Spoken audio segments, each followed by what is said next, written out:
Abramos, queridos, nossas Bíblias na carta de Paulo aos Efésios, capítulo 4, versos de 1 a 6. Estamos dando continuidade à nossa série de mensagens nessa carta. Essa noite nós enfocaremos do verso 2 até o verso 6 a respeito da unidade da igreja. Tema extremamente pertinente e atual. Efésios capítulo 4, de 1 a 6. Rogo-vos, pois eu, o prisioneiro no Senhor, que andeis de modo digno da vocação a que fostes chamados, com toda a humildade e mansidão, com longanimidade, suportando-vos uns aos outros em amor, esforçando-vos diligentemente por preservar a unidade do Espírito no vínculo da paz. Há somente um corpo e um Espírito, como também fostes chamados numa só esperança da vossa vocação. Há um só Senhor, uma só fé, um só batismo, um só Deus e Pai de todos, o qual é sobre todos, age por meio de todos e está em todos. Até aqui a leitura da palavra de Deus. Oremos mais uma vez, pedindo a orientação do Senhor na compreensão da sua palavra. Orienta-nos, ó Deus, no entendimento da tua revelação escrita, que teu bendito Espírito Santo nos conduza por estas letras inspiradas por ti e que o Senhor nos dê um entendimento correto a respeito delas. E mais do que isso, inclina o nosso coração à obediência, muda a nossa vida no que precisa ser mudado, para que nós possamos preservar a unidade do Espírito no vínculo da paz. Abençoa teu povo aqui presente e em todo lugar, nessa noite, onde a tua palavra está sendo exposta, o Evangelho verdadeiro proclamado, por amor do teu nome. Amém. Queridos, no nosso estudo na carta aos Efésios, nós já vimos até o presente momento como Paulo começa a carta expondo o plano glorioso da salvação que o Deus triuno arquitetou e aplicou desde a eternidade. Isso nós temos no capítulo 1. Depois nós vimos como ele ora para que os seus leitores compreendam esse grande plano, para que eles possam ter uma ideia da eficácia do poder de Deus na salvação de pecadores. Isso ainda no capítulo 1. Depois, no capítulo 2, nós vimos a exposição que Paulo fez da graça de Deus, como a graça de Deus opera ou é demonstrada na conversão de pecadores. E chegando à conclusão de que é pela graça que nós somos salvos, não vem de obras, é dom de Deus, pela fé que nós somos salvos. Depois ele expõe o seu ministério apostólico, que Deus usa para trazer juntos judeus e gentios na mesma igreja e pela graça também. Final do capítulo 2, entrando no capítulo 3. Ele termina o capítulo 3 orando para que os seus leitores sejam fortalecidos nessas verdades. Isso marca o final da parte doutrinária da carta aos Efésios. Capítulo 4 marca o início da parte prática. Não é que na parte doutrinária não tinha implicações práticas e não é que na parte prática não tenha doutrina. Mas o foco de Paulo nos 3 primeiros capítulos é expor a natureza da igreja. O que é que nós somos e temos, quais são os nossos privilégios em Cristo Jesus. A partir de agora, capítulo 4, ele vai expor os nossos deveres. À luz do que nós vimos nos 3 primeiros capítulos, nós devemos viver de uma certa maneira. E foi isso que nós falamos no domingo passado. O verso 1, rogo-vos, pois eu, prisioneiro no Senhor, que andeis de modo digno da vocação a que fostes chamados. O apóstolo Paulo faz esse apelo para que os cristãos vivam de maneira digna do nome de cristão. E agora ele entra em um outro assunto, bastante prático também, e que é resultado de tudo que se viu até aqui na carta aos Efésios, que é a necessidade de nós vivermos unidos. Especialmente o verso 3, ele diz: se esforcem diligentemente por preservar a unidade do Espírito no vínculo da paz. Queridos, eu creio que esse é um assunto extremamente importante nos dias de hoje, a unidade dos cristãos. E é um assunto que tem sido alvo de muita discussão. Primeiro, nós temos a crítica da Igreja Católica de que os evangélicos, eles são completamente divididos. Costumo ver essa crítica nas redes sociais, de repente perguntando, mas que igreja evangélica? Qual delas? Pentecostal, neopentecostal, reformada, conservadora, calvinista, arminiana, porque são tantas. Mas nós não. A Igreja Católica só tem uma. Então, geralmente esse apelo, essa crítica é feita aos evangélicos, dizendo que nós não temos unidade ou que nós quebramos a unidade aqui, do Espírito. Mas é evidente que essa argumentação é uma falácia, porque Paulo está falando aqui da unidade que é promovida pelo Espírito Santo e não uma unidade que é promovida por meio de uma organização hierárquica encabeçada por um homem que se diz infalível. Completamente diferente. Que é a unidade imposta de cima para baixo, a ponto de se dizer que fora da estrutura da Igreja Católica não há salvação. Então, não é desse tipo de unidade que o apóstolo Paulo está falando. Ele está falando da unidade que é promovida pelo Espírito Santo, que é promovida por Ele, criada por Ele. Nós vamos ver isso mais de perto aqui. Mas isso não quer dizer que a crítica não seja totalmente verdadeira, que a crítica seja totalmente falsa. Porque, infelizmente, os evangélicos se dividem em questões onde eles poderiam se tolerar uns aos outros, onde eles poderiam conviver uns com os outros, com suas diferenças. E aí essa multiplicidade de denominações. Contudo, em favor dos evangélicos, se diga que se nós dissermos assim, quem no meio de toda essa pluralidade, diversidade de denominações evangélicas, se eu disser assim, se ajuntem comigo todos os que creem que a Bíblia é a palavra de Deus, que a salvação é pela fé em Cristo somente, que Ele morreu pelos nossos pecados, ressuscitou ao terceiro dia, subiu aos céus, voltará uma outra vez para buscar os seus, creio na realidade do inferno, na realidade do céu e no perdão de pecados pelo sangue de Jesus. Aí, se eu disser, quem crê nisso se ajunte num lugar só, nós talvez vejamos que a unidade entre os evangélicos é muito maior do que se pensa. E que boa parte dessa diversidade é em questões absolutamente secundárias, governo de igreja, contemporaneidade de dons, forma de batismo, estilo de organização. Então, por isso que é importante olhar para esse assunto com critério e dando a ele a sua devida importância, porque esse é o tipo de coisa que se diz hoje e com muita frequência, e é preciso que nós tenhamos uma compreensão muito clara do que é que Paulo está determinando aqui, que nós preservemos a unidade do Espírito no vínculo da paz. Então, com esse objetivo em mente, eu gostaria de ver com vocês, primeiro, essa orientação de Paulo, essa ordem que ele dá, e como devemos promovê-la. Em seguida, os motivos que o apóstolo Paulo nos dá para isso, aqui, nessa passagem. E, por fim, algumas aplicações práticas, assim Deus nos oriente. Então, em primeiro lugar, vamos tentar entender essa ordem que é dada aqui no verso 3. Esforcem-se diligentemente por preservar a unidade do Espírito no vínculo da paz. A primeira observação que nós precisamos fazer é que Paulo está pressupondo que já existe uma unidade. Ele não está dizendo criem uma unidade, mas ele diz preserve, guarde essa unidade que já existe. Essa unidade é a unidade que decorre do fato de que Deus nos ajuntou no mesmo corpo, que é a igreja. E igreja aqui eu me refiro ao corpo místico de Cristo, à igreja invisível, ao seu povo que está espalhado pelo mundo todo. Todos nós temos isso em comum, nós pertencemos ao povo de Cristo, mesmo que espalhados em muitas denominações, em muitas culturas e em muitos lugares. E quem fez isso foi Deus.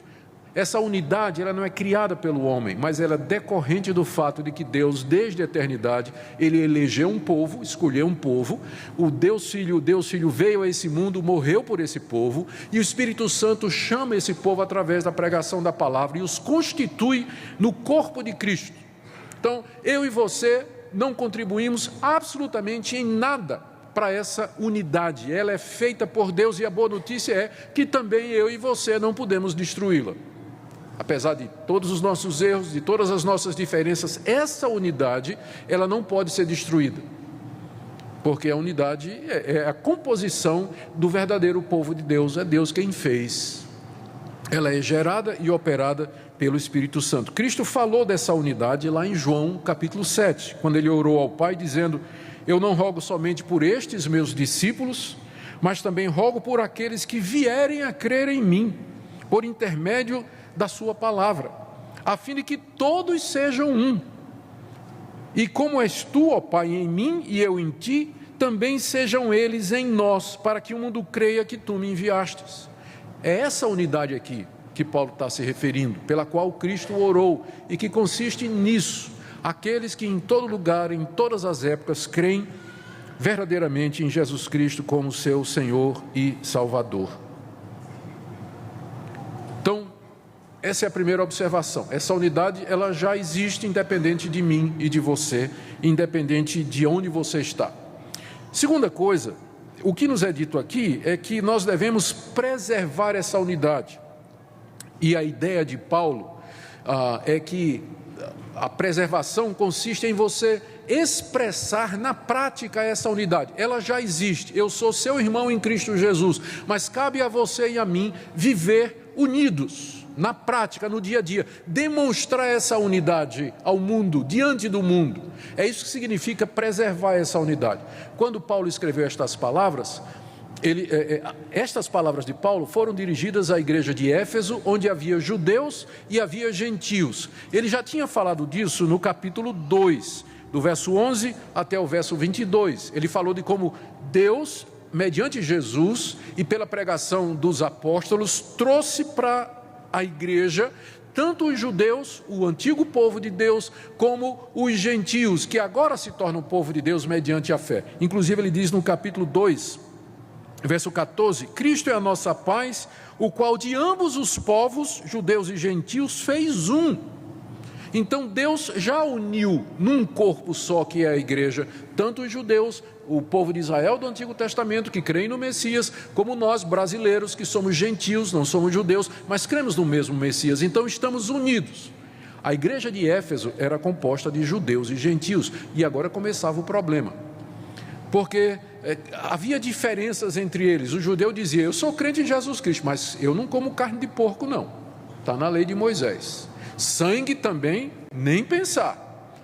Sábado está na lei de Moisés, então eu vou guardar o sábado, e eu quero circuncidar meus filhos. Eu sou crente, creio que Jesus é o Filho de Deus, é o Messias, mas eu também sou judeu. Aí chegavam os que não eram judeus, na igreja de Éfeso, na mesma igreja, a igreja dava uma festa, e lá na churrascada está feito o problema, né? Se saía uma costelinha de porco, os judeus se levantavam e iam embora. E os gentios diziam: mas por que a minha liberdade está prejudicada por causa dos preconceitos desse irmão que acha que não pode comer nada? Claro que nós podemos. Jesus disse que todos os alimentos são livres para nós, que o que contamina o homem não é o que entra pela sua boca, mas aquilo que sai da boca, é isso que contamina o homem. Por que eles não podem compreender isso? E aí havia o risco de quê? Cisma. A igreja se dividir em torno dessa questão: posso comer isso, não posso? Circuncida meu filho, não circuncida? É sábado ou domingo? Feita a confusão. Eram todos crentes, eram todos servos do mesmo Deus, mas havia divergência de opinião com relação a estas coisas. Daí Paulo dizer: queridos, vocês têm que preservar a unidade do Espírito. Ela já existe, mas vocês têm que viver de tal maneira que vocês vivam juntos com suas diferenças.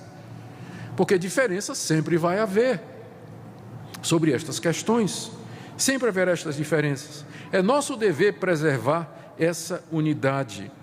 Daí ele recomenda que nós nos esforçamos para isso. Como eu disse, nós não podemos produzi-la, mas nós podemos cuidar para que ela apareça no nosso meio e diante do mundo.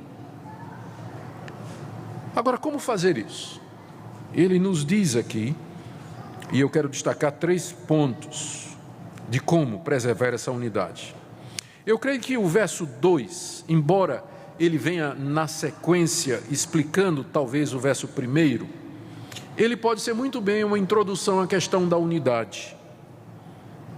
Paulo diz no verso 1 que nós devemos andar de modo digno da vocação a que nós somos chamados.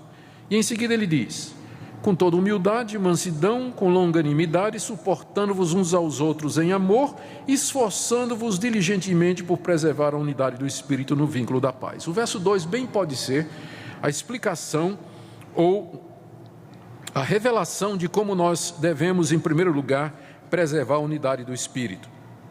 E eu creio que o ponto-chave no verso 2 é a última expressão: suportando-vos uns aos outros em amor.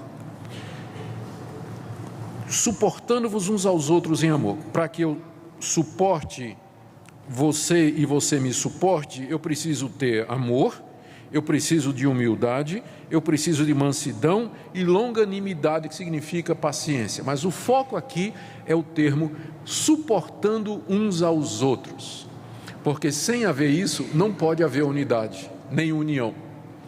O que Paulo está pressupondo aqui, quando ele diz, vocês têm que se suportar uns aos outros, é que ele está pressupondo que vai ter hora que vai ficar insuportável viver com vocês, e vocês comigo, porque nós vamos ter diferença de opinião, nós não vamos concordar em tudo, nós vamos divergir sobre como é que deve ser feito isso, como é que esse ponto deve ser abordado, nós vamos divergir a respeito da avaliação da atitude de uma pessoa, o que ela fez está certo ou está errado, um vai achar que está certo, outro vai achar que é errado, um vai dizer, cadê a base bíblica, outro vai dizer, está aqui, mas isso aí está errado, a sua interpretação. Como é que nós vamos viver juntos? Então, é inútil, quando a Bíblia fala de unidade, ela não está falando de uniformidade.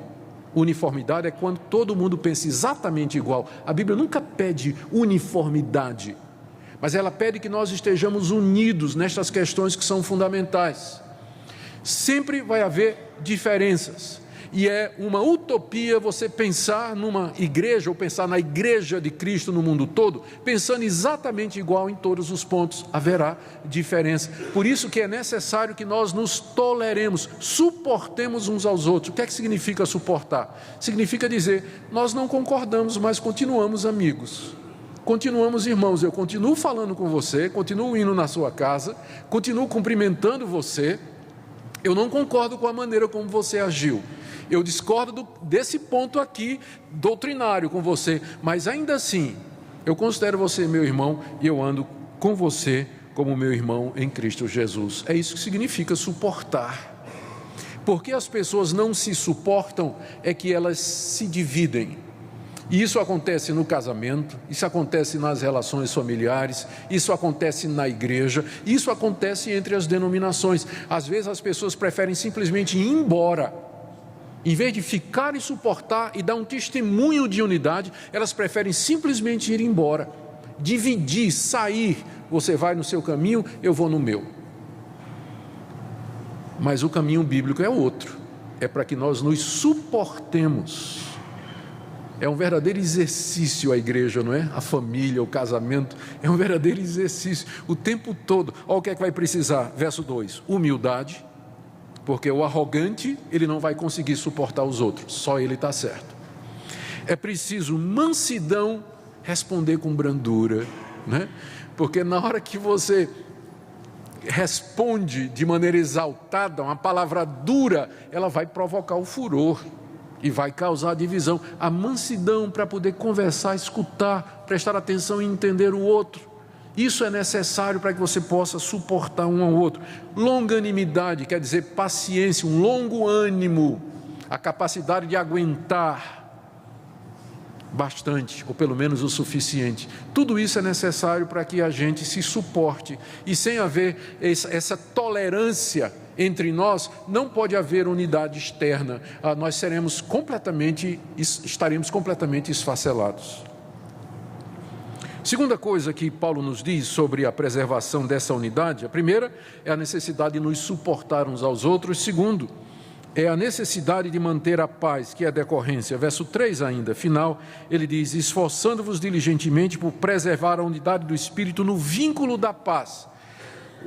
A palavra vínculo significa alguma coisa que prende e mantém unida duas coisas. Eu pensei até trazer aqui um grampeador para dar um exemplo para vocês, aqui pegar e grampear. Pronto, é isso aqui, o que é vínculo, as duas páginas estão presas. É isso que significa vínculo, né? É o grampo que segura eu e você. Mas sabe como é o nome desse grampo? Está escrito aqui, paz. Paz é o grampo que nos mantém juntos. E para que haja paz, é preciso, vou ler de novo, humildade, mansidão, longanimidade, que você se suporte, que nós nos suportemos uns aos outros em amor. E aí nós vamos ter paz. Ter paz com as pessoas não significa que você concorda em tudo com elas, mas que você não está em guerra com elas por isso.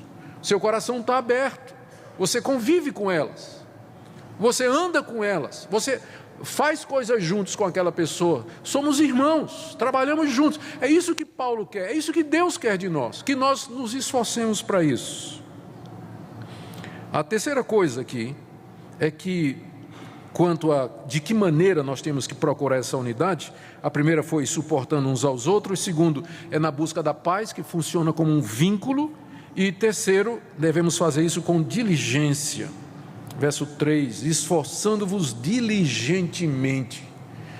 Ou seja, é alguma coisa que nós devemos fazer, primeiro, que exige esforço, está falando de esforçai-vos, e não só se esforçar, mas se esforçar com diligência, quer dizer, com pressa, com intenção, com um objetivo claro. É alguma coisa que devia ser alvo da sua vida. Ou seja, eu serei uma pessoa que vou promover a unidade, ou expressar a unidade da igreja, vou viver em comunhão com os meus irmãos. É alguma coisa que tem que ser feito com diligência. Isso vai exigir trabalho duro, vai exigir esforço. O que é que isso vai exigir? Perdão, amor, humildade, paciência, discordar sem ferir, palavras brandas, espírito de tolerância.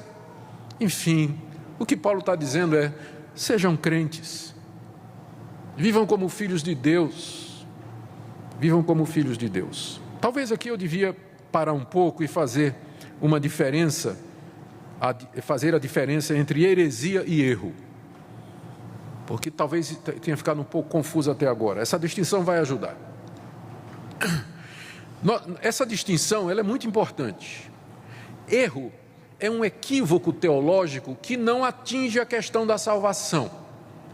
Então, uma pessoa pode estar salva, portanto é meu irmão, em Cristo Jesus, mas ela pode estar errada, num ponto que não afeta essa salvação. Tipo, ela pode acreditar que hoje em dia Deus tem apóstolos hoje.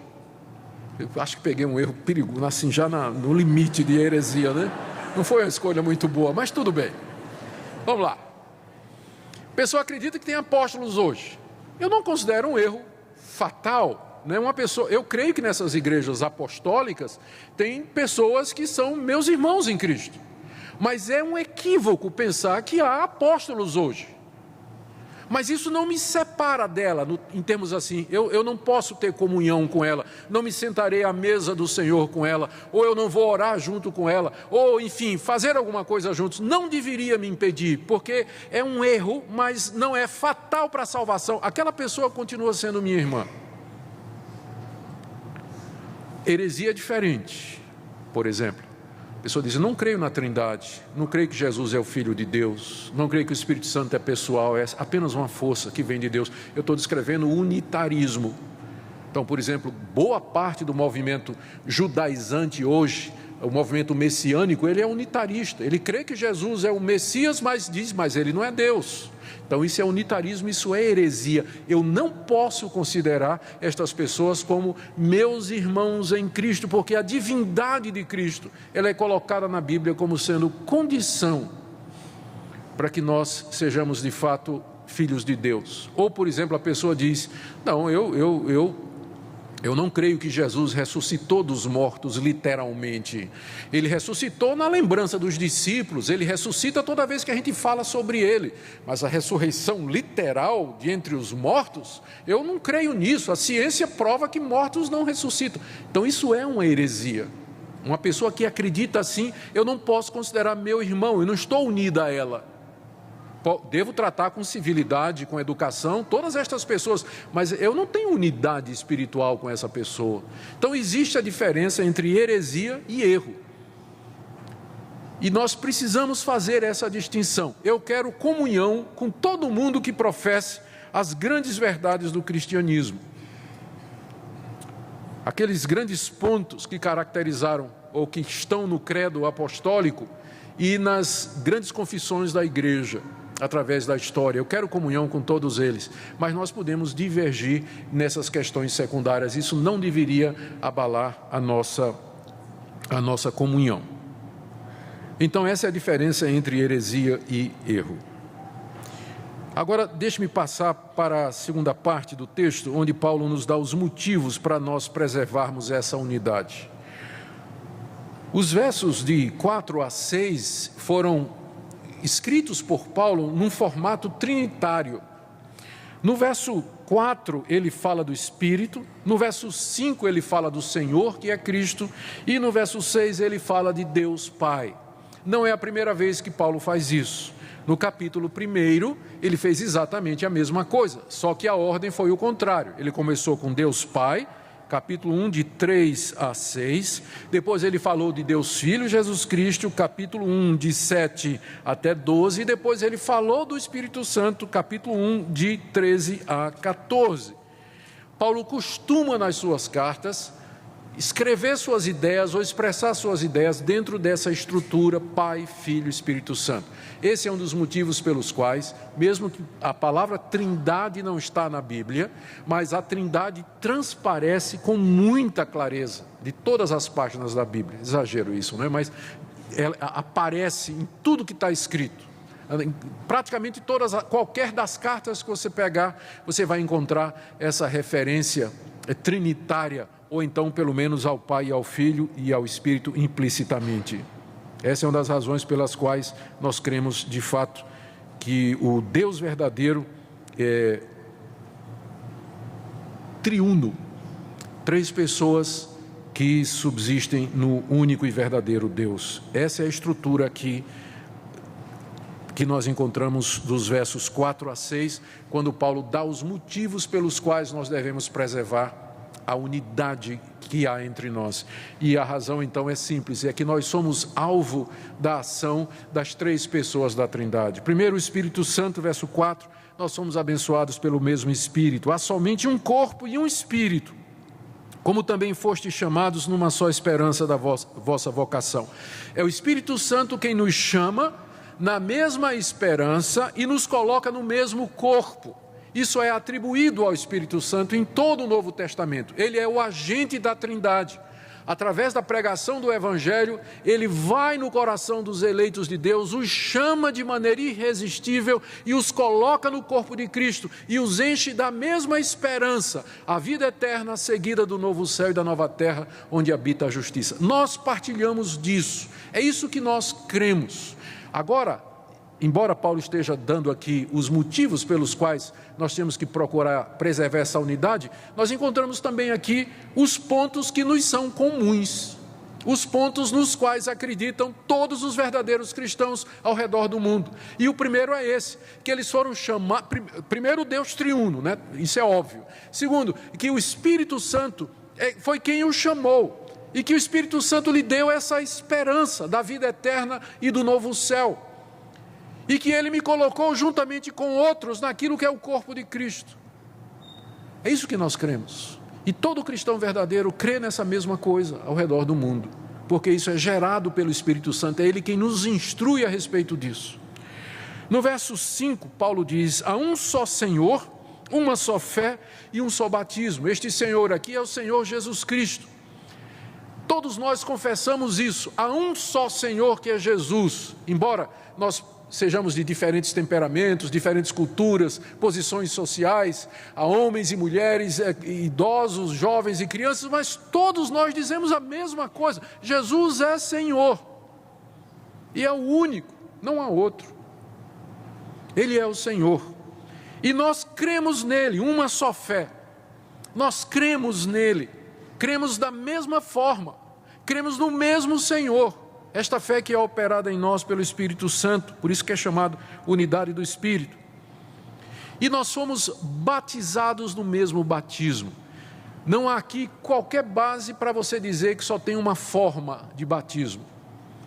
Nós, na Igreja Presbiteriana, entendemos que batizar por aspersão é uma forma correta. E também entendemos que batizar mergulhando por imersão também é uma forma aceitável biblicamente. Então é por isso que quando os irmãos vêm de igrejas que não batizam por aspersão, o irmão vem, por exemplo, da Igreja Batista ou da Assembleia de Deus, nós não rebatizamos. Embora nós pratiquemos o batismo por aspersão, nós aceitamos o batismo por imersão, se for feito corretamente com água e em nome de Jesus Cristo.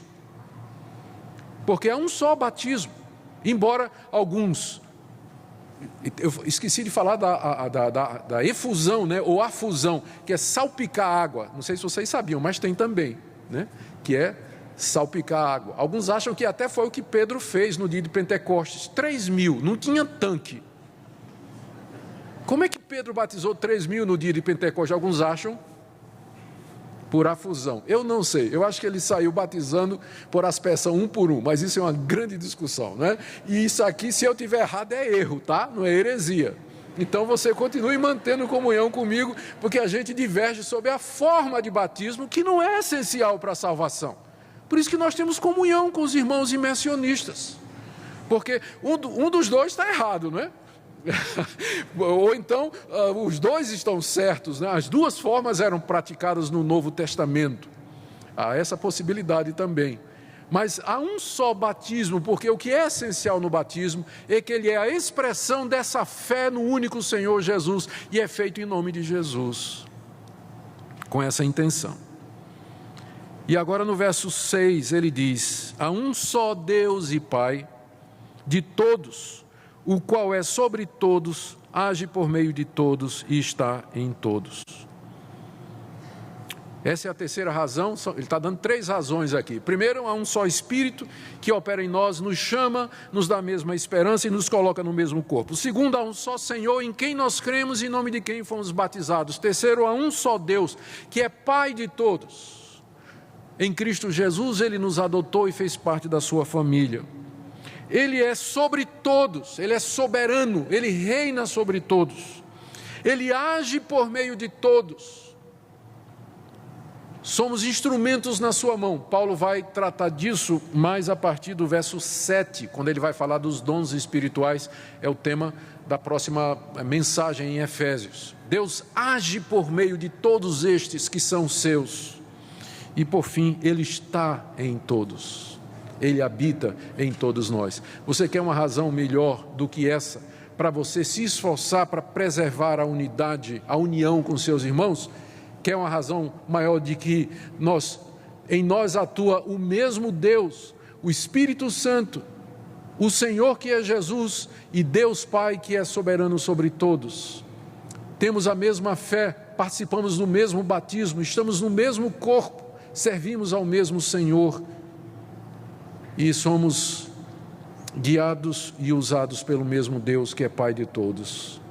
Por isso, agora espero está mais claro essa exortação de Paulo. Vocês têm que se esforçar por preservar a unidade do Espírito. Por quê? Porque esse é o povo de Deus, fazemos parte desse povo, abençoado pelo Deus triuno.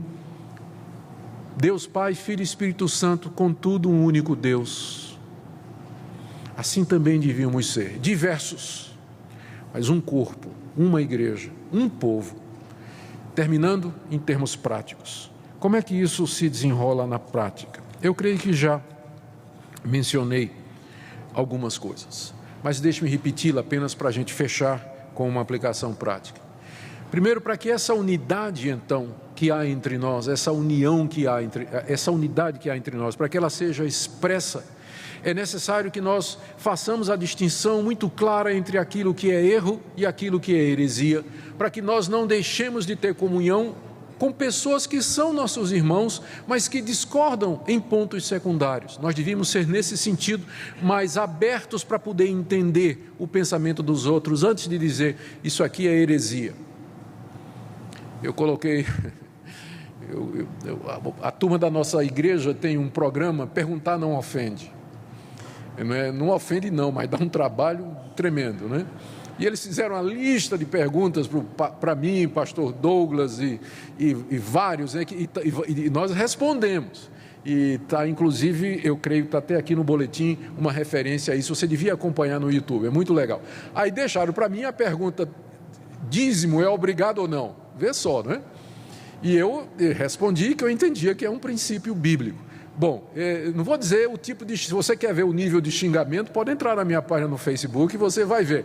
Mas o pior foi de todos. O pior de todos foi isso. Pensei que o senhor era um homem sério, mas estou vendo que o senhor é um herege. Herege, por uma questão do dízimo. Está entendendo por que é importante fazer a distinção? No máximo eu estou errado, mas não chega a ser heresia entender que o dízimo é um princípio bíblico. Mas a pessoa pensou que era um herege e, naturalmente, fica difícil ter comunhão com essa pessoa, né? Quando ela me considera como herege, provavelmente ela não vai nem mais orar por mim, vai orar contra mim, né? Naturalmente. Vai orar contra mim. Então, é importante nós termos isso em mente, não é? Há equívocos na área teológica, prática, na vida da igreja, que precisam ser analisados para não impedir que nós tenhamos comunhão e união com essas pessoas que às vezes divergem em questões absolutamente secundárias. Mas, por outro lado, é nosso dever nos separar daqueles que se professam cristãos, mas que sustentam heresias perniciosas e doutrinas que são contrárias à verdade do Evangelho, que negam, por exemplo, a salvação pela graça, que negam a ressurreição de Cristo, que negam a divindade de Jesus, que negam a triunidade de Deus. Então, destas, de fato, nós temos que nos afastar em termos espirituais, não temos comunhão com eles. Embora, como eu disse, em todos os casos, nós temos que manter a civilidade, a boa educação e cumprimentar estas pessoas e procurar ajudá-las no que for possível. Um outro ponto aqui de aplicação é que, para que essa unidade seja expressa, de fato nós vamos precisar nos suportar uns aos outros. E eu quero perguntar a você nessa noite, quero que você examine o seu coração nessa noite. E veja se você não está quebrando a unidade da igreja ao se manter afastado de algum irmão ou irmã por questões pessoais de relacionamento ou de divergências em coisas absolutamente secundárias. Será que você não está quebrando a unidade, essa unidade que há entre você e essa pessoa, mas você não está expressando essa unidade? Essa pessoa lhe magoou, essa pessoa lhe ofendeu, essa pessoa discordou de você, essa pessoa tomou uma atitude ou escreveu alguma coisa, enfim. Mas eu creio que hoje à noite é uma boa oportunidade para você, diante de Deus, dizer: Deus, eu quero preservar a unidade da igreja, eu não quero ser um separatista, eu não quero me separar dos meus irmãos, por questões que podem ser resolvidas com uma conversa, sentar juntos, tentar entender o outro e se perdoar mutuamente, para andar juntos, expressando essa unidade. O mundo morre de rir quando vê os crentes brigando entre si. O mundo acha maravilhoso, né? Quando irmãos vão para as barras do tribunal resolver um problema financeiro, ou estão brigando publicamente, xingando um ao outro no Facebook, por exemplo, né?